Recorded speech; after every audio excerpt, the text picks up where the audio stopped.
Voilà maintenant un secteur où se soigner est clairement une question de moyens. Les frais dentaires peuvent atteindre des dizaines de milliers d'euros pour les pathologies les plus graves et les Français sont de plus en plus nombreux à partir à l'étranger avec des prix 2 à 3 fois moins chers que dans l'Hexagone.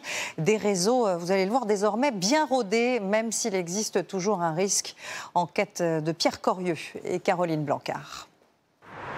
Pour la première fois de sa vie, Pascal met les pieds à Budapest. Mais ce boulanger à la retraite n'aura pas vraiment le temps de visiter la capitale hongroise. S'il est venu jusqu'ici, c'est pour se faire refaire toutes ses dents sans se ruiner. En bas, j'ai plus que 7 ou 8 dents, voilà. Donc là, j'essaie de faire un truc pour être bien, pour le temps qu'il me reste à vivre. Comment vous vous sentez? Un petit peu anxieux, hein. Je suis un petit peu perdu, je suis loin de chez moi. Le rendez-vous a lieu dans cette clinique privée. Bonjour. Où il est accueilli par une coordinatrice. Bienvenue à la clinique. Qui parle parfaitement français. On va faire la radio panoramique et le scanner. Okay, allez-y, s'il vous plaît. Oui, suivez là. Pour être rassuré, Pascal est passé par une agence française spécialisée dans le tourisme dentaire. C'est elle qui a organisé tout son voyage. J'aurais pas pu aller en Hongrie tout seul comme ça, moi c'est pas possible. Pourquoi? Parce que déjà je connais pas la langue et puis je suis pas quelqu'un qui bouge facilement, donc ça aurait été compliqué. Mais ce qui l'a convaincu, c'est surtout le prix. 17 000 euros. Il faut qu'on mette un implant ici, un implant là et deux implants sur les côtés. En France, c'était entre 40 et 50 000. 1 500 euros lui seront même remboursés par la sécurité sociale, car la Hongrie est membre de l'Union européenne. Comment être sûr de la qualité des soins? Le docteur Erika Balaz, 25 ans d'expérience, nous assure qu'elle travaille avec les mêmes exigences que les dentistes français. On conseille chaque année une contrôle, une radio panoramique et un détartrage. Maintenant, on utilise uniquement des marques d'implants reconnues au niveau mondial, y compris en France. Pour Pascal, la première étape s'est bien passée. Il devra revenir 2 fois à Budapest pour terminer ses soins. Comment expliquer une telle différence de prix avec la France? Nous avons posé la question à Caroline Frechet, qui organise des voyages dentaires pour les Français. Les frais d'infrastructure, les frais de personnel sont beaucoup plus bas qu'en France pour un niveau de qualité équivalent à la France.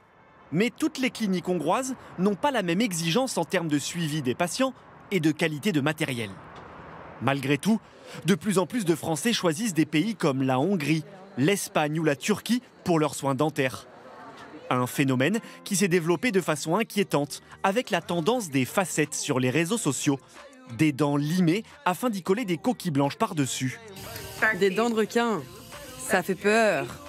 Une pratique dangereuse, considérée en France comme de la mutilation. Audrey a bien cru ne jamais retrouver son sourire. Complexée depuis l'adolescence, elle a décidé il y a 4 ans de s'acheter une nouvelle dentition. J'avais mes 2 dents de devant qui me convenaient pas, qui étaient un peu trop longues pour moi et puis pour moi c'était pas assez blanc quoi. Elle est passée par une agence trouvée sur les réseaux sociaux. Un voyage en Turquie avec billets d'avion, hôtel, taxi et opération pour 3 380 €. J'ai eu mon opération, je suis rentrée le lendemain et j'ai eu des douleurs, donc on pensait que c'était dû à l'avion, etc.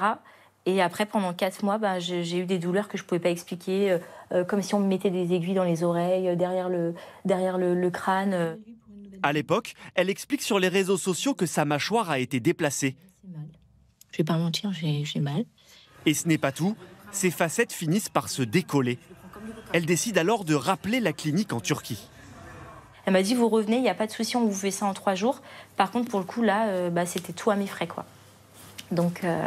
Et ça, vous le saviez? Ça, je ne savais pas, non. Non. Et en France, aucun dentiste n'accepte de la prendre en charge. Bonjour Audrey, ça va? Oui, ça va. Au bout de quelques mois de détresse, elle finit par trouver son sauveur. Ah ouais, là, on est vraiment en bonne santé. Le docteur Linda Martin. Reprendre un traitement, ça engage également notre responsabilité. Surtout que quand on regarde uniquement avec un contrôle clinique, on ne sait pas en fait comment ont été délabrées les dents dedans. Donc heureusement qu'on a fait un contrôle radio et que finalement le délabrement n'était pas si important. Mais il faut tout reprendre à zéro. En fin de compte, Audrey va débourser 18 000 €, 6 fois la somme qu'elle avait payée en Turquie. Selon Linda Martin, le problème du tourisme dentaire, c'est le temps des soins, qui est beaucoup trop court. Il y a des très bons dentistes à l'étranger, il y a des très bons laboratoires de prothèses à l'étranger. Ce qui pose vraiment souci, c'est le temps, c'est le timing. Tout ce qu'on parle, quand on parle d'esthétique, quand on parle de changer le sourire d'un patient, ça prend du temps. Chaque année, environ 200 000 patients étrangers se rendent en Turquie pour subir une opération dentaire.